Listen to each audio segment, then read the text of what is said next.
So what is the rational reset? It is a way that we are able to overcome our preconditioned reactionary state. And what it does, it helps us get calm. It helps us take a step out of the emotional weight, what we're feeling, thinking. It takes a step away from all our projection, the ego, all the stuff that has us coming back to a place, usually later, sometimes a few hours later, sometimes a few days later, where we feel the need to say, oh, I messed up, I'm so sorry. This helps circumvent that entire process. So I call this one the rational reset. And so just like all the trainings, you're going to notice we look at, okay, where are we now? We want to identify where we are now, and then the future, what the possibility is, what it looks like when we're just rocking it, and this new future version of us. So bringing it to now, this is when we find ourselves getting easily irritated, frustrated, angry, resentful, rageful, any of those adjectives, if you will. And so we want to look at when we're feeling tense, when we are having this mindset of scarcity, or you better respect me, or fight or flight, frustration blowing up at the family, at other people, when you're blowing money, when you're spending too much and just going out and just letting it loose. And the future version, what we're working towards, is calm, relaxed, this mindset of abundance and prosperity, freedom, where there's support from family, coworkers, different people in my life to and from, and the mindset of actually creating money. So if any of these kind of trigger you of, okay, here's where I am now, kind of having some of these issues, or I can see I'm this reactionary state, and I want what was just gone over for future self, we're going to look at the 4 Ds of the rational reset. So the first D is detach. So anytime we find ourselves getting frustrated, angry, and you can feel this emotional charge come up. I like using a scale of 1 to 10. Once I start feeling about a 4 or 5 getting frustrated is typically when I want to utilize the rational reset. When I get to an 8 or higher, got to use a rational reset so I don't end up harming myself or doing something stupid.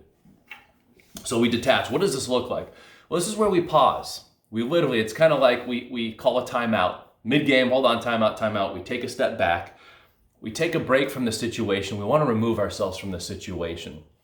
So regardless of who I'm colliding with, whether it's with someone I deeply care about, a complete stranger, whatever it is, when I find myself getting this space, I want to take a break. Now, the 2 things that I like doing that work very, very well, I combine them. It's nature and solitude. First, I want to get outside. If I'm at work, I'll just take a quick little 5 to 7 minute walk. By getting out in nature, and then solitude, being alone, it allows the mind to reset and it allows me to detach from my current emotional state, to take kind of a step out of that reaction. So once I go ahead and I do this first step, which is detach, then I can move to the second step, which is dig.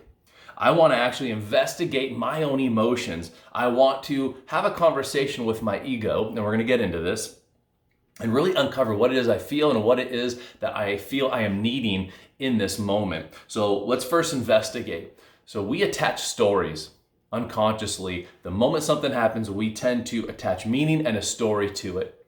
Here's an example. When someone says no, the first story that we may attach is, this person's being disrespectful. I can't believe they were doing this. They don't have, they don't appeal to authority, they don't understand, and we attach this whole story to someone simply saying no when we make a request. And so as we begin to investigate the emotions, it's, oh my gosh, I'm frustrated, I'm angry, I'm pissed off at this individual, and then we have the conversation with the ego. Well, why are you so frustrated because someone said no? Well, someone shouldn't say no to me. Okay, ego, but why? What happens when someone says no? And just by having this conversation, first, it removes us kind of from this first person of me carrying all this emotion. And by having this conversation with the ego, we're able to take a step back and look at the ego and actually have kind of a third person where the weight goes away.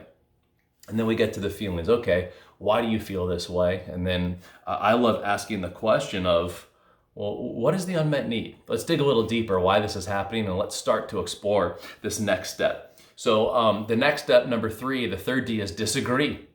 By disagreeing with yourself and looking at basically just releasing everything. So first we hear out, Then we want to release the rage, purge the pain, whatever we need to just let it out. That's what we're doing in Nature and Solitude. Now we can disagree and say, okay, ego, thank you for bringing this up, but I disagree with you. I don't think they're disrespecting authority. I don't think they have an issue with me. I don't think, and as we begin to disagree, we collide with ourselves. So the whole goal is to stop colliding with other people and stop allowing the ego to judge, condemn, all these other things. And once we begin to collide with ourselves, we get to expose the real problem. And as we expose what's really going on, we can release it. Then we can actually start arguing with the other side. And this is the part that at first was a struggle, but now I tend to go to as quickly as possible, or at least force myself to, is, well, what is their version?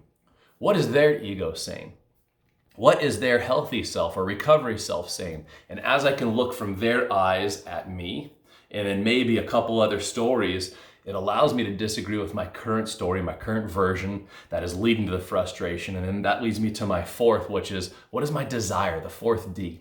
So we go from detaching the emotion and taking a pause and kind of removing ourselves, to digging in with the ego, to figuring out what's going on, then actually disagreeing and looking at different alternate stories. Then we look at the desire and we can figure out, okay, now that I've uncovered all this, what is it that I'm wanting?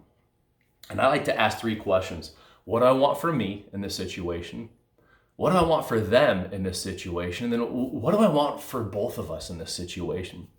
And if I can find something that meets my needs, that I believe can meet their needs, and then also meet both of our needs, then it's a triple win.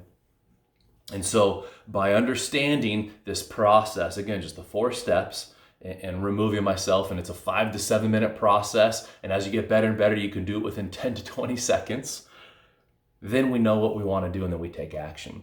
So I wanted to sit down to go over actual tangible steps, 4 specific steps of when you find yourself angry, either a 4 or 5 out of 10, or if you've blown the lid, 8, 9, 10, to take a step back and to go through detachment, digging, disagreeing, and then desire, and then finally taking action in that. So that is the irrational reset.